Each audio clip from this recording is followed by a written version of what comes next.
How likely is it that we are going to see this 4-day truce extended by another 2 days to be extended again?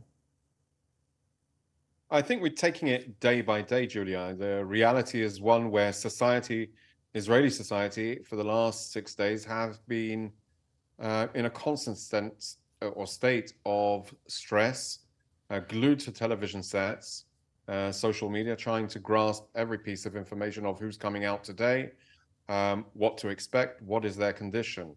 And indeed, we are making the necessary preparations today in order to be prepared for another release, which would actually mean we need to evacuate them from the hostages from the border area, take them to an initial medical checkup, initial mental health checkup, and then pass them on to the other health authorities here in Israel.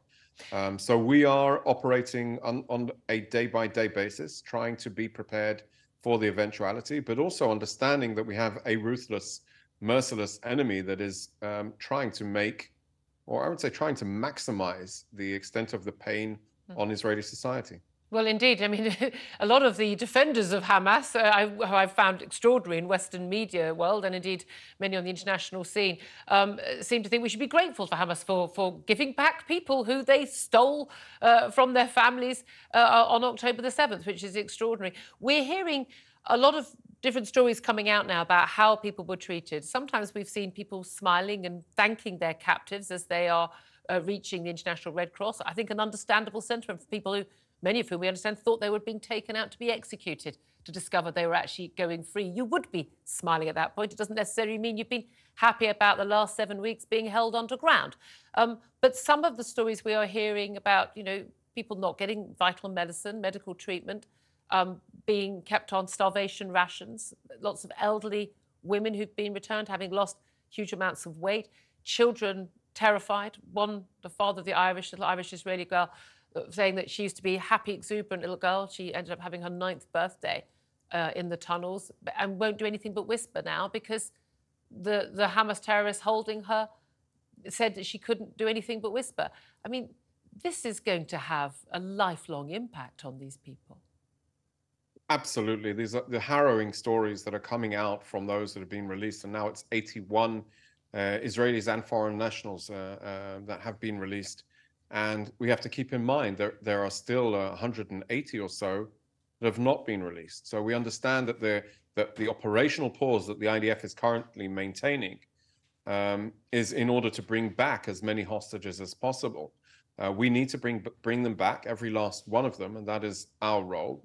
As we hold our fire and make our preparations for the next stage, we understand that we wouldn't have been able to release the 81 without the use of military force. And so we are making the necessary steps to be prepared for a new mobilization in order to continue to engage, to dismantle and Hamas and make sure that they never wield the power of government in Gaza again, a power that they abused immensely and built their terrorist army, built their aerial explosive drone capabilities, built their terror tunnel capabilities. And so we will continue to bring home the hostages on one hand, but continue with our greater goal, that is dismantling and destroying Hamas as the governing authority of the Gaza Strip. I want to come onto that just briefly, but just one final question regarding the hostages, though. Given that there's now some talk coming out of the Qatari negotiations that Hamas would be talking about releasing some male hostages, previously women and children, I think one man so far, but also perhaps even some IDF soldiers being released. So far, it's supposed to be civilians only. Does that suggest to you that actually they don't have as many hostages alive and in their control as perhaps we had thought, so that those 180, we know that a few dozen certainly may well be in the hands of other groups that followed the Hamas fighters and terrorists through to the kibbutz and the music festival and stole people away, abducted people away, and are using them as basically to bargain with. Does it concern you that yes, you want to get men back, and yes, you want to get IDF soldiers back, but actually that there may well be people being held that you don't have any means of getting access to? So Hamas they initiated this attack clearly on the 7th of October with a very broad strategy in mind, which included the abduction of men, women, and children. We know because that is what they've been returning up to now.